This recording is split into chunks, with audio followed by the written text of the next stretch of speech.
You, you taking off already? Got places to go, creeps to investigate. I took a step toward the door but stopped when he spoke my name. We can't talk? Catch up? He gestured me back to the chair. Have a seat. Tell me how you're doing. I mean, really. I'm fine. I have an appointment. Vet. His expression softened as the V between his deep eyebrows deepened.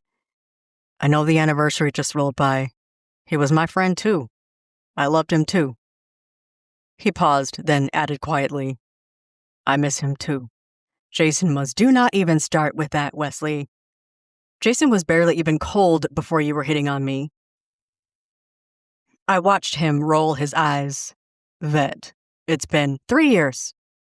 You gave me 3 years to get over the love of my life before... I couldn't even get my words out. I was suddenly so unreasonably angry. It's not like I proposed, Yvette. We were spending a ton of time together. I asked if you wanted to make things official. You made it clear you weren't ready for that, and I accepted that. I know exactly what you did, Wesley. What you didn't do was show any kind of loyalty to your friend or his girl. I spun, headed for the door. Have my check cut, and don't give me any shit about payment terms. Yvette, wait. I gripped the handle and yanked the door open, nearly bowling over the receptionist. Oh, she yelped, jumping back, teetering on high heels. You suck at eavesdropping, I muttered, passing her as I left the suite and stepped into an open elevator. My heart thumped, fast, then faster. My hands trembled so hard I could barely press the button to go to the lobby. I was going to pass out or scream, or both. Not here. Not here. Not here. The walls of the elevator pressed in, the polished brass reflecting a twisted version of my face. I couldn't breathe, couldn't think. Wesley's voice echoed in my head. He was my friend too. I loved him too. I miss him too. The elevator doors opened and I stalked out, my legs stiff. Across the marble floors, through the revolving doors, out onto the sidewalk. The mid-morning air hit my face, cooling my skin and drying the beads of sweat that had popped up. But it wasn't enough. My chest squeezed in a vice. I braced a hand on the stone facade, trying to reset myself.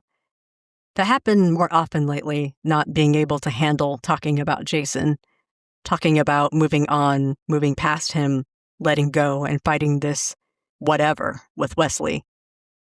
Finally able to breathe and heartbeat still at a rapid but slowing rhythm, I climbed into the El Camino and drove the short distance to a converted sunroom-turned-home office at the back of a 1920s bungalow off of Ponce Avenue. Veterans benefits paid for services post-separation. Training, a degree at an accredited college or university, medical care, disability care, therapy for post-traumatic stress disorder. You're looking better. Are you sleeping? Paula Chapman slipped a pod into the Keurig and waited for it to brew a dark, aromatic blend. Kind of. I had a case that kept me out late, and when I got to sleep... When the cup was full, she added a splash of cream and handed it to me. I sighed, cradling the mug in my hands. Go ahead, you got to sleep, and... I shrugged.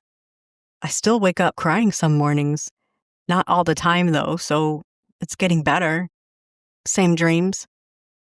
At my nod, Paula sat and crossed one leg over the other. Her black pencil skirt rode up, revealing muscled thighs and smooth golden brown skin.